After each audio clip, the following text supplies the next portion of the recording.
In this video, we're taking a look at three enzyme-related topics, topic 3.1 through 3.3, enzyme structure, enzyme catalysis, and environmental impacts on enzyme function. Regardless of organism, regardless of cell type, all of the functions occurring within living cells to maintain life are based around an impressively complex collection of biochemical reactions. Whether any one of those given reactions occurs is dependent upon a wide variety of ambient conditions. Those environmental factors, like temperature and pH, not only influence if a chemical reaction occurs, but also how quickly. In order to expedite the pace of a reaction, catalysts are useful in doing so without themselves being consumed by the reaction. In biological systems, like cells, enzymes are the biological molecule that serve catalytic functions. With the exception of certain small RNA molecules called ribozymes that catalyze certain reactions, most enzymes are proteins. That means that all of the rules about a protein's construction, like primary, secondary, tertiary, and perhaps quaternary structure, leading to a protein's three-dimensional functional shape, also apply to enzymes. When an enzyme is properly conformed, its shape results in a physical location at which reactant molecules can attach. Those molecules that are physically compatible with an enzyme's active site are called substrates. If present in an enzyme's active site, a substrate can be acted upon by the enzyme's nearby catalytic site. As with any protein, an enzyme's function is dictated by its three-dimensional shape. The molecule or type of molecule that an enzyme can interact with are called substrates. This interaction is shape-dependent. The ability of a substrate to bond to an enzyme's active site is only possible if the substrate's shape and properties are compatible with the active site's shape and properties. Some enzymes are highly specific, able to interact with only a single kind of substrate molecule. Other enzymes are more flexible and can interact with a variety of substrates. But, and this is an important point to note, those substrates would all be closely related based on their highly similar structure and properties. Enzymes also vary in the type of reaction that they catalyze. An enzyme that participates in decomposition reactions would interact with a single substrate and produce multiple products. On the other hand, an enzyme that catalyzes a synthesis reaction would have an active site that accepts multiple substrates to form a single product. In any of those cases, the interaction of a substrate and active site is made possible by a wide variety of interactions such as hydrogen bonds and ionic bonds. Once an active site has a substrate or substrates bonded to it, a key feature of protein function takes place. Its shape changes. A protein's conformational shift, occurring due to the bonding of a molecule or even an external stimulus like light, is central to how a protein functions, by changing shape. When this occurs to an enzyme with a substrate bonded at the active site, that shape change puts physical stress on the bonds within that substrate. Since the substrate's covalent bonds have been weakened by this physical stress, less activation energy is required for the reaction to proceed. The remaining activation energy can be provided by the thermal energy present in the cell. Now that the enzyme and substrate have bonded together, the reaction proceeds. This generic equation outlines the basic steps taking place in an enzyme-catalyzed reaction. It begins with a separate enzyme and substrate, progresses to the enzyme-substrate complex, and results in a separate enzyme and product. Note that the enzyme has not been changed by the reaction. This graph shows the relative concentrations of each of those components as time passes. The substrate concentration diminishes until there are none remaining, and the product concentration displays an inverse relationship to that. At the beginning of the reaction, when ample substrate molecules are available, enzyme concentration drops sharply as enzymes and substrates bond together. But over time, as fewer and fewer substrate molecules are available, fewer enzymes are participating in the reaction. The concentration of the enzyme-substrate complex is inverse to that of the enzyme alone. The explanation for this observance is due to the fact that, as fewer substrate molecules are available, collisions between enzyme and substrate are less likely. So, as the reaction progresses, substrate molecules are increasingly unavailable, which slows the rate of the reaction until it eventually stops. This chart illustrates how the speed or velocity of an enzyme activity changes over time. At the beginning of the reaction, when substrate molecules are abundant, the velocity of the enzyme is greatest and the slope of the line steepest. Over time, the rate of the reaction slows, and eventually the slope of the line equals zero when no substrate remains. All enzymes have a set of conditions under which they function best. These conditions vary from enzyme to enzyme depending on the environment that the enzyme functions in. For example, an enzyme found in mammalian stomachs called pepsin, where hydrochloric acid is produced, functions best at very low pH values. Enzymes that were discovered and isolated from bacteria that live in the hot springs of Yellowstone function best at extremely high temperatures, close to 100 degrees Celsius. Let's take a look at some of the most commonly referenced variables that influence enzyme function. The first is temperature.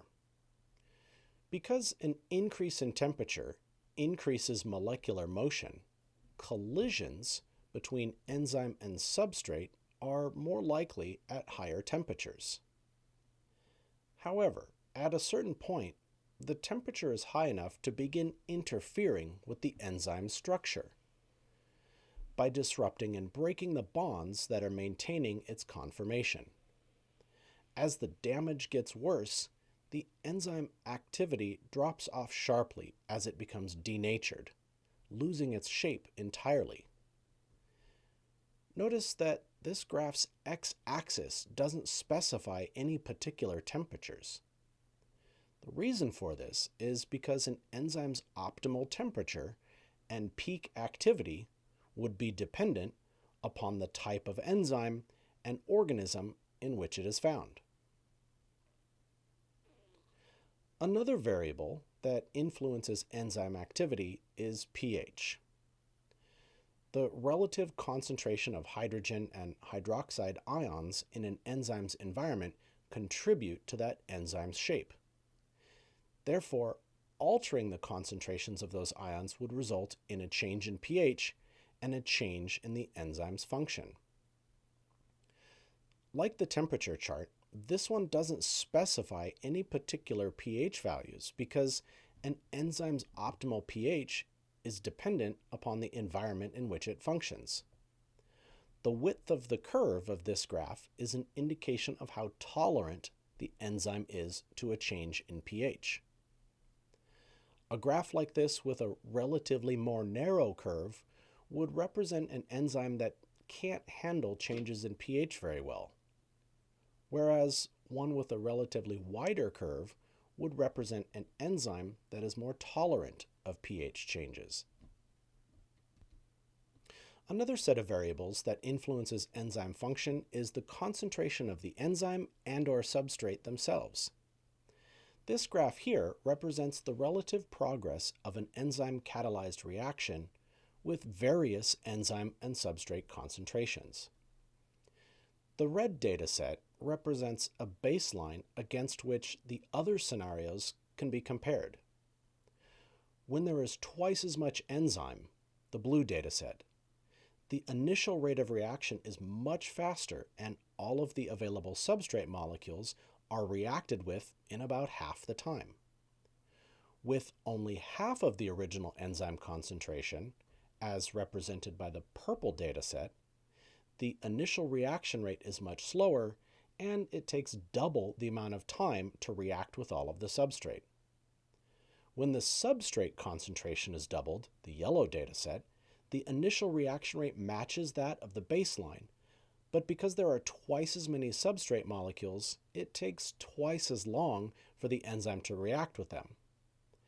And finally, if the substrate concentration is cut in half, the green dataset, the initial rate of reaction is the same as the baseline, but the reaction is complete in just half the time. Just like hydrogen and hydroxide ions and the influence they have over pH, the concentration of other solutes like sodium or calcium ions also affect an enzyme's conformation. Studying the effect of specific solutes on specific enzymes is luckily far beyond the scope of the curriculum. Finally, the presence of cofactors and coenzymes play a role in enzyme function. A cofactor is a substance other than the substrate whose presence is required for the enzyme to function properly. They can be either organic or inorganic and include metal ions like zinc and magnesium and the iron that's in our blood. When an enzyme is processed and conformed, these cofactors become part of the structure of the enzyme and can only be removed from them if the enzyme becomes denatured. A coenzyme is an organic, non-protein-based compound that binds to enzymes reversibly, assisting the enzyme in its function. Examples of coenzymes include all vitamins like vitamin A and vitamin C and all of the B vitamins, and more, as well as some compounds that assist in the catabolism of macromolecules, some of which we will see later in this unit. I've already made reference a couple times to the denaturation of enzymes, so let's take a look at that more closely. When an enzyme or any protein loses its functional conformation, we say that it has been denatured. Depending upon the extent of denaturation, it might be reversible, allowing the polypeptide to reassume a functional shape. But regardless of that, any loss of enzymatic shape is going to result in a decrease or loss of enzymatic activity. Here's a great illustration that shows an irreversible denaturation of a protein, the albumin in egg white. When an egg is cooked, the addition of thermal energy results in the water-soluble albumin losing its conformation. Relatively weaker interactions, such as hydrogen bonds, are more likely to be interfered with as denaturation is just beginning.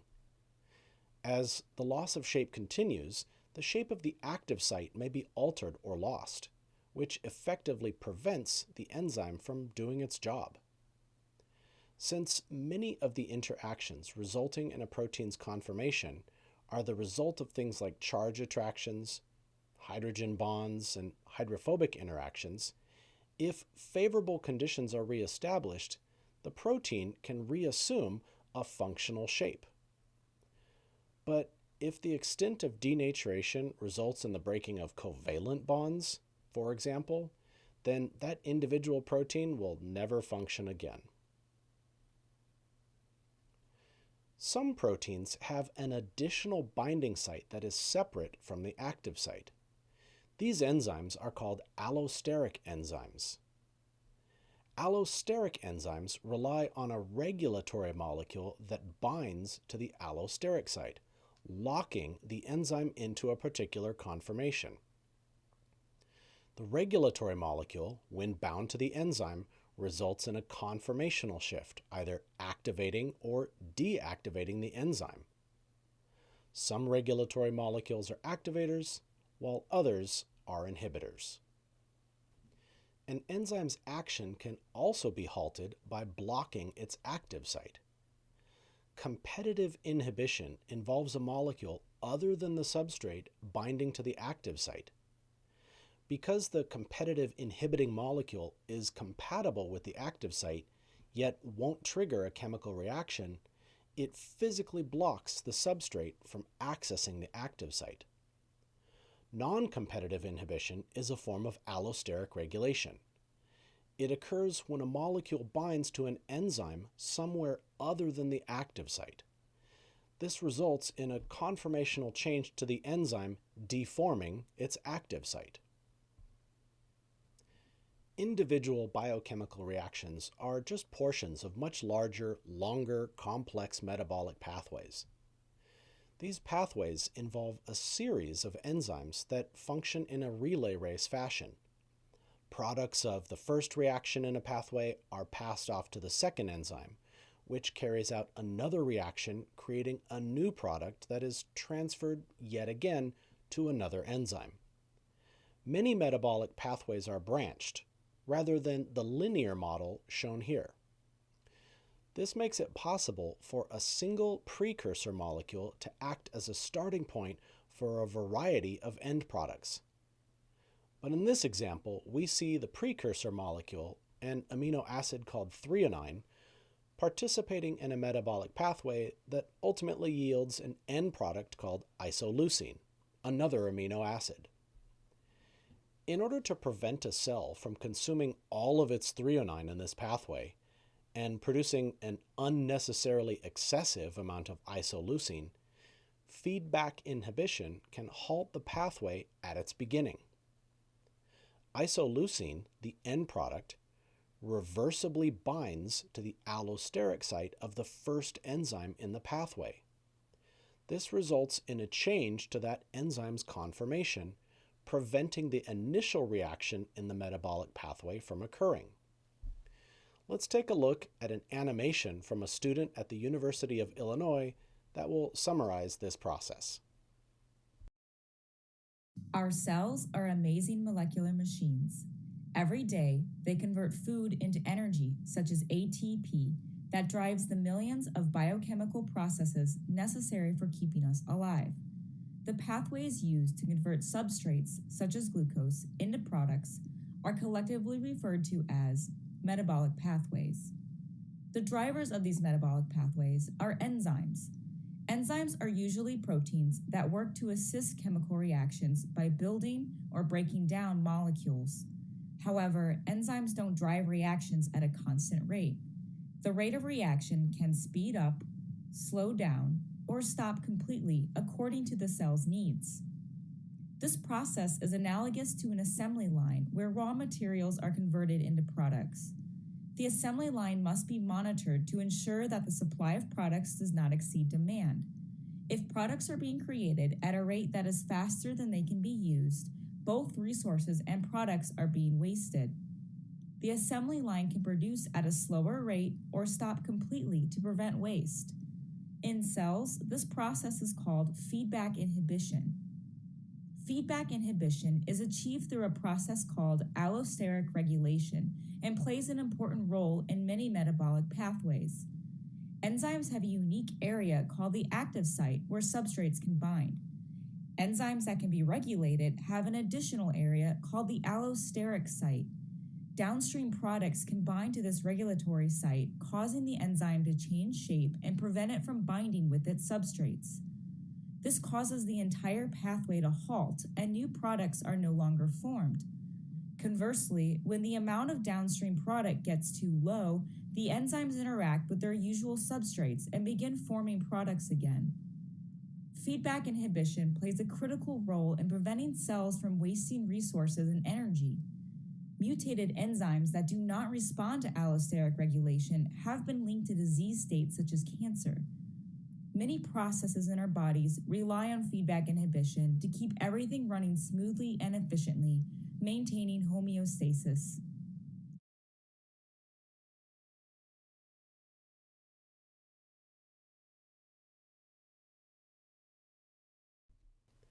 There's one final concept that's important to keep in mind about all of these mechanisms for enzyme inhibition, and it all boils down to concentration. Whether a competitive inhibitor prevents an enzyme from operating is a function of concentration. If there's a greater concentration of the substrate than the competitive inhibitor, then the reaction will proceed. But if the inhibitor is present in a greater concentration, then the reaction will be halted. In this example, whether or not isoleucine prevents enzyme number 1 from functioning depends on the concentration of isoleucine. A high concentration of isoleucine results in inhibition, but a low concentration allows the biochemical pathway to remain active. This is actually an application of a concept you may remember from your chemistry class about dynamic equilibrium, Le Chatelier's principle. Thank you for watching this enzyme-packed video, and take care.